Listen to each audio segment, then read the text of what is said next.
And our last speaker of this amazing stage and this amazing conference is Adekunle Oduye. It's an UX engineer at Plaid, born and raised in New York. So please help me with a warm welcome of Adekunle Oduye. Stage is yours.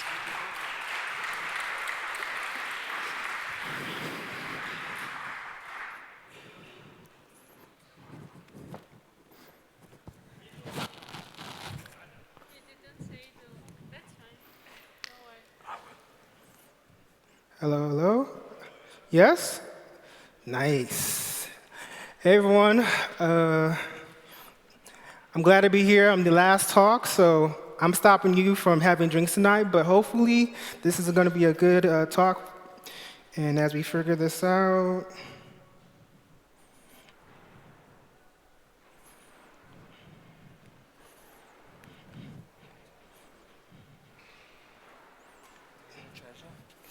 yeah.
Good?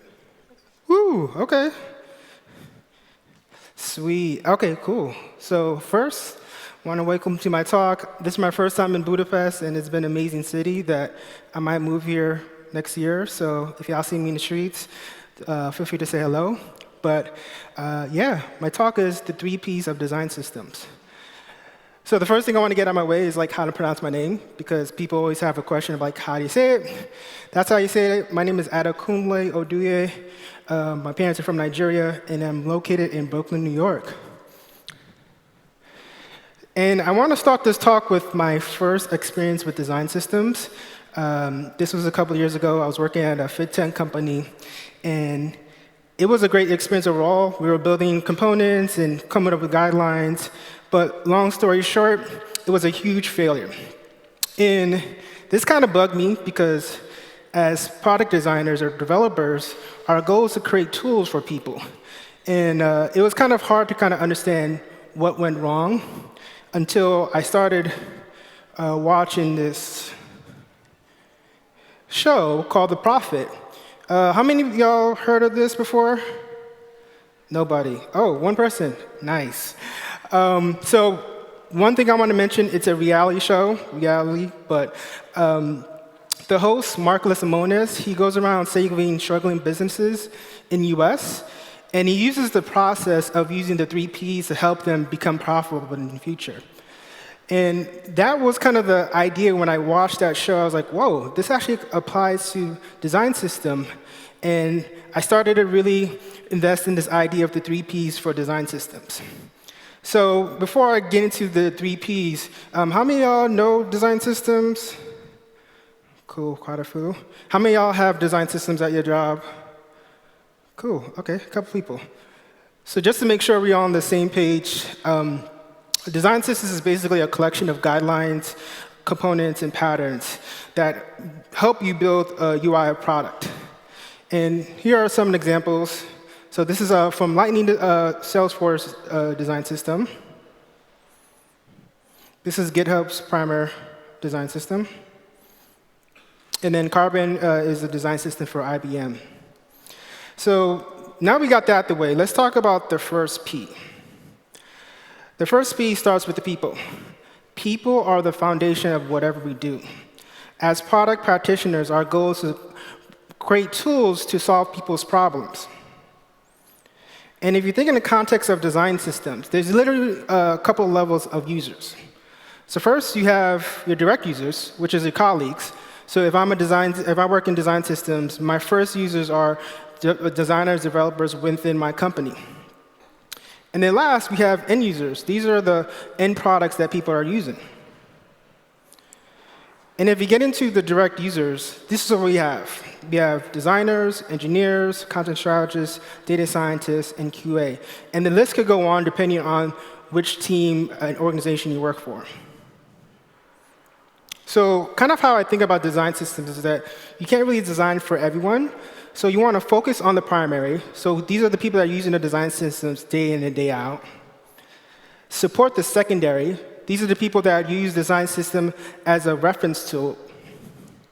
And then accommodate the rest. So there's a couple of people that wouldn't use a design system, but they have an idea of what a design system is useful for. And if we kind of think about that, we can kind of break down our users like so. So primary, we have engineers and designers. These are the people that are going to be using a design system every day. And then we have secondary folks, and these are the people that will use it more like a reference guide. And then finally, we have others. These are the people that don't really use a design system overall, but the idea is that they're aware of it.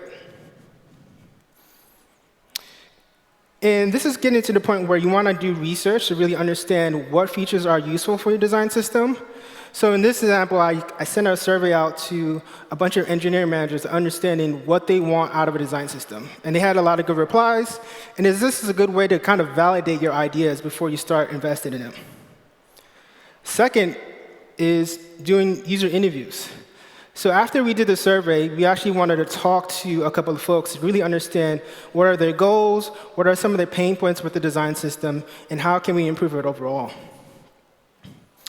But we have to kind of identify who are going to be the main builders of the design system.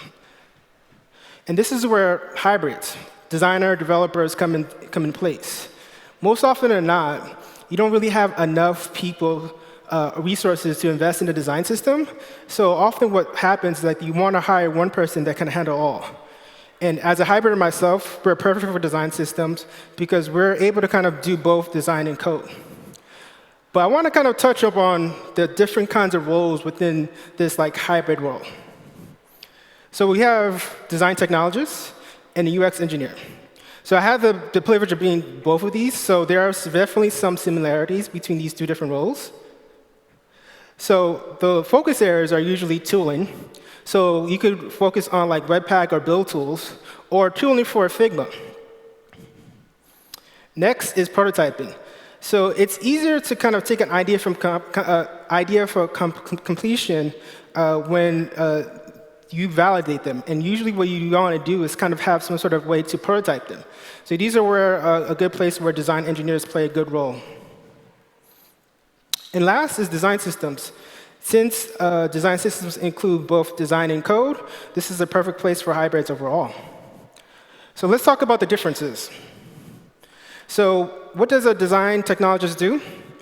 So simply put it, they rapid prototype ideas from concept to completion. And another thing they might do is maintain design tools. So I've worked with people where I'm trying to figure out a Figma plugin and whatnot to improve the design efficiency overall. And then one thing to keep in mind, they usually live under the design org for this particular position. For a UX engineer, they live under the engineer org. And they're mostly focusing on developing production-level components that are accessible, performant, and scalable. So there's a couple of resources that you should definitely check out. So Gina N has a great article about design system and hybrids and dives in deeper about how they're a perfect fit and how they actually utilize them to the fullest potential. If you're interested in design engineering, I actually co-authored a book called the Design Engineering Handbook. So if you're interested to see how it could work within your organization, definitely feel free to check it out. So we talked about the people. Let's get into the process. The process is what happens when you want to go from A to B, and having a good process for design systems is very important. There's a couple of key aspects of the process that makes it helpful overall. So what makes a great process? Number one is it has to be predictable. Am I able to understand what to do next after one particular step? Next is that it has to be flexible. You might not need to do everything within the actual process, so your process has to be flexible enough to kind of accommodate those edge cases. And finally, it has to be seamless. So you want to be in a way where people are not struggling to get things done within a design system, but overall. So if I was kind of creating a design system from scratch, the first thing I would do is do a pattern audit. I'm wondering if anyone has done this before. It's kind of fun. So it's basically arts and crafts for adults. I basically went through each of the actual pages of the product, print them out, cut them up, and kind of see where there's some gaps are within our design system. The reason why I put it on the wall is that it helps you communicate the process to people that are not working within the design system to kind of see like how you're kind of identifying these potential opportunities. Once you figure that out, you want to get into more of an idea of like what is the project going to look like. So you want to have a project roadmap because in most cases, if you're one person working on a design system, you want to be able to kind of make it easy for others to contribute to it.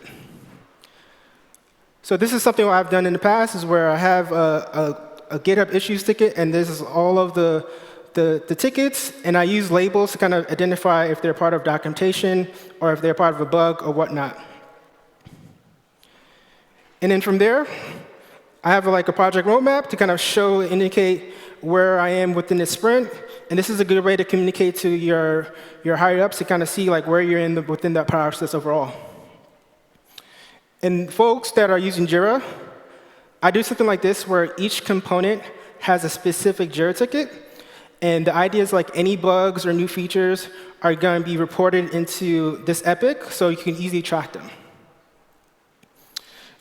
So there's a good quote I like about process, but it's by James Clear. He is the author of Atomic Habits, and he stated that we don't rise to our goals, but fall to the levels of our systems. And I think this is a good indicator of why whatever you're doing, you have a good system in place because it helps you easily reach your goals.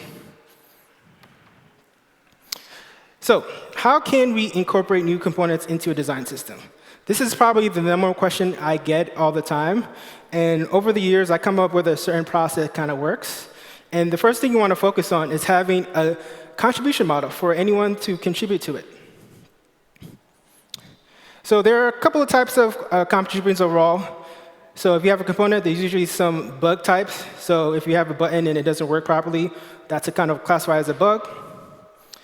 Sometimes there's a component that's not in the system that probably should be in the system, and this is when you have a new component process. There are some times where you have existing components and you want to add new features.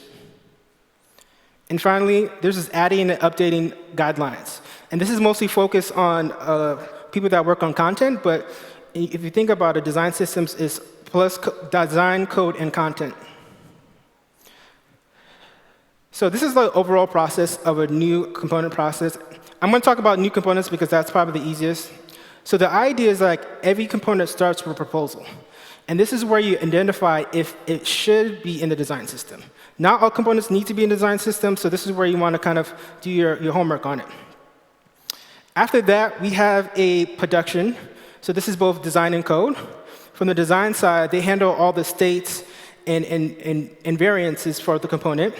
From the engineering side, they focus on the API spec and also figuring out how to make it performant, scalable, and accessible.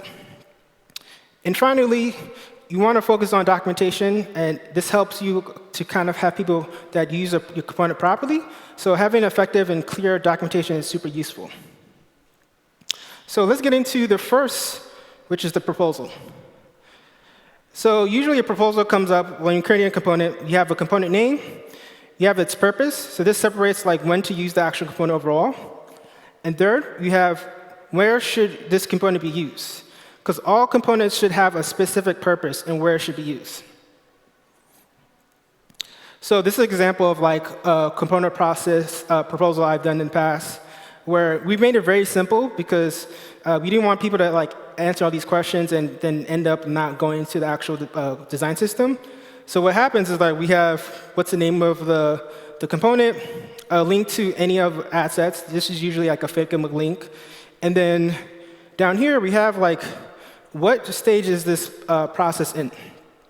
One thing to keep in mind is that not all new components are brand new. Some of them might be in production already, and they're just going to graduate into the design system overall. And this is a great way to gauge whether how much time and effort is needed to kind of put this component within the actual design system overall. So that's the proposal stage. Next, we have production. And usually, it starts with a component spec. And this is something that I've been doing in the past couple of years, where I start with the spec. And this is what it looks like. This is a Google Doc. And for this example, I'm thinking like maybe I want to create a currency converter component. So I kind of go through it where it's like give the name, put the purpose, go into the usage, and any links that correspond with this component. So this could be a Figma link or anything to a prototype. And then get into the examples. So you want to have this be like your source of truth for any component spec out here. And this is what I really want to focus on is that like when I'm creating a component, I always want to start with the end in mind. So I want to understand how do my consumers use this component. So I start with a component API spec, and I want to kind of identify what are some of the props that go into it. And I think this is important because for me, if I don't do this early in the process, then I'm never going to do it overall. So it's always good to kind of start this early and often. And then it gets to the point where I'm thinking about the different states.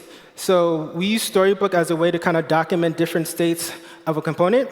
So I want to be able to outline that as clear as possible. And then the last thing is I actually hate writing tests. So if I don't do it early in the process, I kind of like don't do it overall. So I actually kind of push out examples of like different types of tests and edge cases that I want to test for. And then finally, I have any external resources. So if I see any other place that has a currency converter, I'll actually put it in there as an example to kind of use when I'm building this. And then have any questions I might have. And then once this is done, this is something that I like to share out with designers, engineers, anyone that's interested in it, because the idea is that like this is more of like a collaborative exercise. And then let's say like this is done, we get the OK that we want to build this, then it's start to get into the design mode. So I know most of y'all are not designers, but the idea is that you want to make sure that when you're building a component, you have a very clear naming convention for all these components for all these components. So this is like a breakdown of the anatomy, and it's labeling it in a way where design and engineer can kind of have to share the same language. So that's kind of the idea for this. This is kind of demonstrating the paths of the component overall. So the first 3 rows are like the happy path. So I'm able to kind of add a currency and remove a currency. But there might be edge cases like what happens when it's loading, what happens when it has an error state. And the idea is that you want to be more proactive when you're doing this, because the idea is that anyone who's using this component is hopefully understanding that you did your you did your homework to be able to make sure that it's scalable and performant. And this is an example of using it within Storybook. So a lot of times when you're building components, you build them in isolation. So we use Storybook as a way to build as a sandbox, but also be able to document the different kinds of props and different states. So one thing I think it's super important to talk about is accessibility, because when you're building a design system, you want to have accessibility built baked into the components itself. So usually what I kind of do is like have these specific examples to kind of test off. So whenever you build a component, you have to make sure that it's able to be navigated with only a keyboard. If someone's using assistive technology, you want to be able to understand that you're providing enough context for the user to be able to use it. Another thing is also to talk about is color contrast. Is there enough contrast between the text and the background color? And then if you have any images, provide some sort of alt text, just so that people are aware of things. And then last, semantic elements and roles. This is kind of, you get accessibly baked in for free, so it's always advised using semantic elements. If you are looking for a way to create your own accessibility checklist, there's a good resource called the A11Y project. Definitely check it out. This is what I use day to day to kind of make sure I'm creating accessible components. The next is talking about QA. And this is, you still have to do this because I think browsers are coming in a way where there's not many differences between different browsers, but you always want to double check. So anytime I'm testing a component, I want to make sure that it works across different browsers, operating systems, but also if it's responsive, because a lot of UI is being used not only on desktop, but also mobile, TV, and even cars. The last step is the documentation stage. So usually I have like a simple structure for documentation. Some people like to go wild, but I always try to keep it to like the bare minimum. So I have these three. So we have guidelines. So this is basically how would you use this component. Variances. So these are the different types of the actual component. And then code example. This is people how to implement it within your project. So this is an example I worked on in the past. So as you see, we have a clear example of like, this is our card component, the purpose, and then we get into the anatomy. And as you go down, you get into more content around how to use this component overall, content, because there's a lot of things revolved around copy and image. And then in the bottom, we have accessibility. And you might come to a point where there's a lot of content for each of these sections, and these could be their own tabs. And this is a variant. Again, when you have a variant, you want to make sure there's a clear purpose, when to use one or the other. And for the code example, we want to make sure that we make it seamless for engineers to be able to use it right away. So we have a case where we clearly define how to import it into your project, and then we have code examples. So if they just want to copy and paste, they can. And this is how you get engineers to actually use a design system more often. And then last I want to talk about is more in the case of the props. So most often not everyone knows like how to use React or any framework. So you want to be very clear about how to use a component and what props, which of each of the props do. So I talked about the first P, which is people. Talked about the process. So let's talk about the product. So when you do it properly, you end up having a couple of things that people are able to consume. The first thing is they can focus on the documentation site, which is the single entry point for folks to be able to utilize your system. This is a custom site, but you could use Jira, Trello, a bunch of other things that will help you kind of kickstart your documentation site.